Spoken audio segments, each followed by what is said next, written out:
होगा लाइव, वो आपको रोज सुनता है। वो और बड़ा डॉक्टर है, वो आईसीयू में जब गया तो मरीज बेहोशी के बाद जग गया। बोला डॉक्टर साहब ऑपरेशन बाद में करिएगा, पहले ये बताइए ये आपका कंपाउंडर माला लेके क्यों खड़ा है? वाह। बोला देखो ये मेरी जिंदगी का पहला ऑपरेशन है, अगर ये ऑपरेशन सफल रहा तो ये माला हमको पहनाई जाएगी, अगर ऑपरेशन सफल नहीं रहा तो ये माला सियावर रामचंद्र की। बहुत बढ़िया भैया, वाह। 151 कन्याओं का विवाह हो रहा है, 151 कन्याओं का विवाह, ये बड़ा पुण्य का काम है। लेकिन आपने उन 151 कुंवारे लड़कों पर भी बड़ी कृपा की है जिनका विवाह हो गया है। वाह महाराज जी, इस सृष्टि में हमारे यहाँ ये बड़ी दिक्कत, कुंवारे लड़कों का विवाह नहीं हो रहा, बल्कि बुजुर्ग दोबारा करने पर तुले हुए हैं।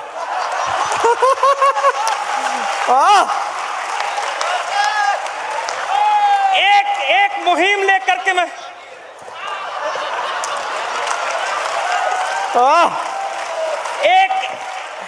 एक मुहिम लेकर के मैं चल रहा हूं देश में महाराज जी, एक मुहिम लेकर के चल रहा हूं। 4 पंक्तियां निवेदन करता हूं, यहीं से आपका आशीर्वाद मिल जाएगा तो इसे पूरे देश में पढ़ूंगा।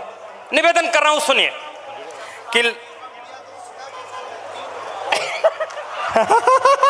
ये सब निपट चुके हैं महाराज जी।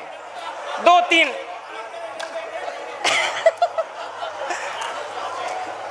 4 पंक्तियां सुनिए, मैं निवेदन कर रहा हूं, ये मुहिम लेकर के मैं देश में बढ़ रहा हूं, निवेदन कर रहा हूं, सुनिए कि लड़कों से ज्यादा ब्याह बूढ़ों के जो हो रहे हैं, कुंवारे मन के साथ सुनना, क्योंकि मैं कुंवारों का राजा राम मोहन राय कहा जाता हूं। मन के साथ सुनना, हाँ वाह। कुंवारे मन के साथ सुनना, बुजुर्ग भले इसको ना सुन सके तो दिल में पत्थर रख के सुने। पटेरिया दादा मुझको अलग से घूर के देखने लगते हैं जब मैं ये पंक्तियां पढ़ता हूं। 4 पंक्तियां मैं निवेदन कर रहा हूं, स्वागत। एक मुहिम सुन लीजिए, निवेदन कर रहा हूं, आनंद के साथ रहिए, क्योंकि महाराज जी परमानंद में रहते हैं तो हम सबको आनंद में रहना चाहिए। कि लड़कों से ज्यादा ब्याह बूढ़ों के जो हो रहे हैं, देश के कुंवारों में भी द्वंद्व होना चाहिए। लड़कों से ज्यादा ब्याह बूढ़ों के जो हो रहे हैं, देश के कुंवारों में भी द्वंद्व होना चाहिए। कामिनी का मोह कोई भावरों को जो फंसा ले, फूल में न ऐसा मकरंद होना चाहिए। रोज नई सुंदरी जो बूढ़ों से विवाह करे, नहीं ऐसा कोई छल छंद होना चाहिए। आखिरी पंक्ति में ताली इतनी बजे कि कल कानून पास हो जाइए भोपाल से कि रोज नई सुंदरी जो बूढ़ों से विवाह करे, नहीं ऐसा कोई छल छंद होना चाहिए। बाल ब्याह जैसी कुप्रथा तो बंद हो गई है, वृद्ध ब्याह भी तो अब बंद होना चाहिए। वाह वाह वाह।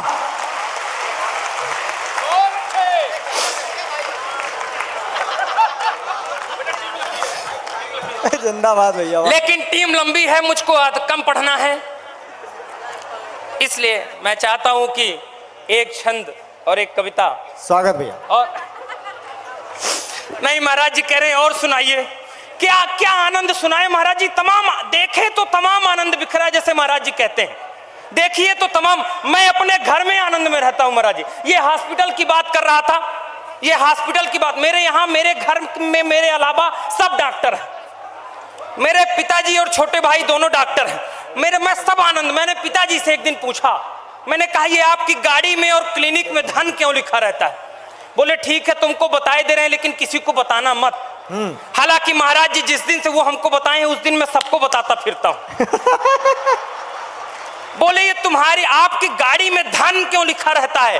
पिताजी बोले देखो धन में 2 डंडी होती है, एक खड़ी डंडी एक लेटी डंडी। हम कहे इसका क्या मतलब है? बोले मरीज हमारे क्लिनिक में ऐसे खड़ा खड़ा आता है और यहां से ऐसे लेट करके सीधे। वाह क्या व्यंग है, वाह वाह वाह वाह। अच्छा प्लस का एक और मतलब है महाराज जी, प्लस का आपके यहाँ डॉक्टर सुनने बहुत आए थे। प्लस का एक और मतलब है महाराज जी, मरीज चाहे जितने घाटे में रहे, डॉक्टर हमेशा प्लस में ही रहेगा। हाँ अच्छा महाराज जी, हमारा छोटा वाला भाई वो और बड़ा डॉक्टर है, सुन रहा होगा लाइव, वो आपको रोज सुनता है। वो और बड़ा डॉक्टर है। वो आईसीयू में जब गया तो मरीज बेहोशी के बाद जग गया। बोला डॉक्टर साहब ऑपरेशन बाद में करिएगा, पहले ये बताइए ये आपका कंपाउंडर माला लेके क्यों खड़ा है। हाँ, वाह। मेरा छोटा वाला भाई बहुत खतरनाक डॉक्टर है। बोला देखो ये मेरी जिंदगी का पहला ऑपरेशन है, अगर ये ऑपरेशन सफल रहा तो ये माला हमको पहनाई जाएगी, अगर ऑपरेशन सफल नहीं रहा तो ये माला सियावर रामचंद्र की। बहुत बढ़िया भैया, वाह। आनंद के साथ रहिए, मस्ती के साथ रहिए, कोई दिक्कत वाली बात नहीं, मस्ती के साथ रहिए, आनंद के साथ। ये बता रहे थे हल्दी लग रही है तो मुझको जल्दी है। आज तो बहुत ज्यादा जम गया। ये महाराज जी ये हल्दी का नाम ले रहे तो ये माला पहना गया। हालांकि महाराज जी ये माला मुझको तभी अच्छी लगी थी जब मेरी श्रीमती जी ने मुझको जयमाले में पहनाई थी। उसके बाद से ये गले की फांसी ही लगने लगता है। ये इनको हल्दी लगाने की जल्दी है महाराज जी। 2-4 साल बाद मिलेंगे तो वो हल्दी देखते घूमेंगे कि कहां लगी थी। हाँ, उसके बाद महाराज जी 4 साल बाद इनको समझ में आ जाएगा। 2-4 साल बाद जब ये मिलेंगे तब इनको हल्दी कहीं और लगाई जाएगी, साथ में तेल भी चढ़ाया जाएगा। एक मैं महाराज जी क्योंकि मैं भुक्तभोगी हूं, मैं तरोताजा विवाहित पुरुष हूं, उभरता हुआ पति। एक दिन वो मुझसे कह रही थी कहीं जानते हैं आपको पाने के लिए मैंने 16 सोमवार के व्रत रखे। मैंने कहा अगर ना रखती तो, बोली फिर आपसे भी गया गुजरा मिलता। एक दिन वो मुझसे और कह रही थी कहीं जानते हैं शादी के पहले भी मैं आपको आते जाते खूब देखती थी, आते जाते आपको खूब देखती। हम कहे जब इतना देखती थी तो आखिर क्या देख करके तुमने मुझसे शादी की। बोली 1-2 बार मैंने आपको आपके घर में बर्तन मांजते हुए देखा था।